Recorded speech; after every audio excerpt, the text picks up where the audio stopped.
All right, we're going to go ahead and demonstrate what I consider the three magic tools for getting the bowels to move.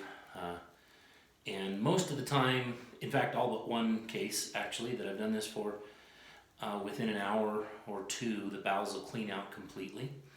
And so it's just very helpful. The first thing I do, and of course you would need some training for this, is adjust the atlas, the first cervical vertebra. This is something a chiropractor would need to do for you.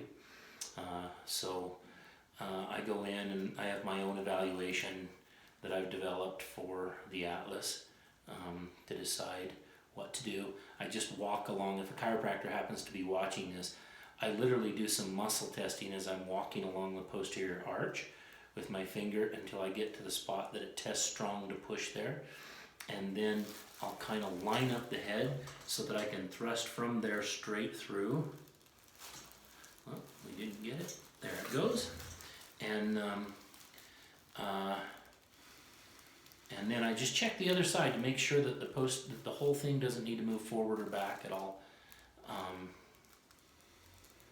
And his does just a little bit. And usually, if I have to do anything with the other side, I just give it some pressure in the direction that I'm going and walk the head around until it rolls in.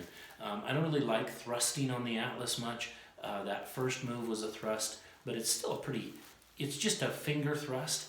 I'm not pushing super hard, and I feel like that's more than adequate. Many times I won't thrust at all. I'll literally just roll the head until it walks into place. So we have the atlas corrected. That's going to increase the nerve supply to everything from the navel down.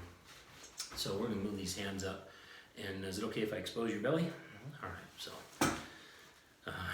he doesn't have much belly, but we're gonna take care of that. So I begin by working, and the camera obviously is on his right side, and I begin by working on the sphincter of Oddi, which is a little bit to the right of midline and about 2 fingers widths below the ribs.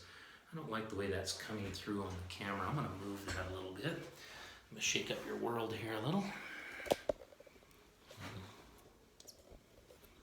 And let's see. Maybe that'll work better. Oh yeah, it's somewhat better. So, you still can't really see, but here's his midline. And I'm going to the right side of that. And I'm going to work that sphincter of Oddi. And I will work it until I get some nice gurgles. Now on him, I got a gurgle almost immediately. And I won't necessarily hear it as much as feel it.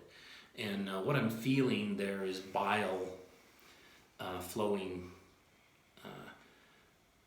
out of the bile ducts, gallbladder if they have one, and out of the liver. And I'm getting lots of gurgles now. So that bile flow is definitely going to cause some increased activity.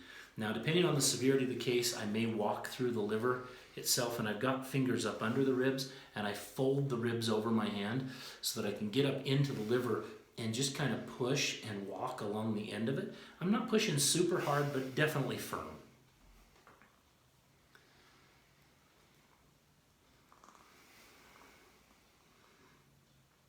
And get into the gallbladder and just empty it out.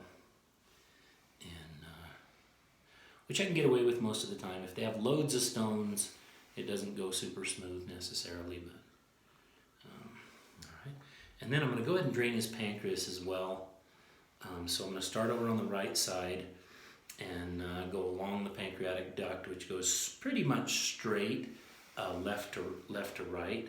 Sorry, so I'm on the left side, and I'm just going through that toward the right, toward the sphincter of Oddi. It also dumps into the small intestine through the sphincter of Oddi. So I'll get that emptied out. And his emptied out just fine, no issues whatsoever. So now the final, that's a trio, I said, 3 things. And now the final thing is I want to empty the cecum.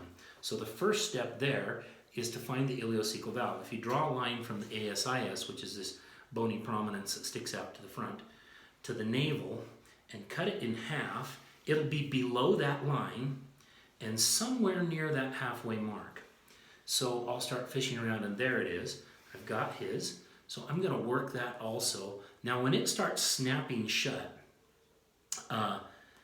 that will mean that I've got it working. I'll get a gurgle out of it.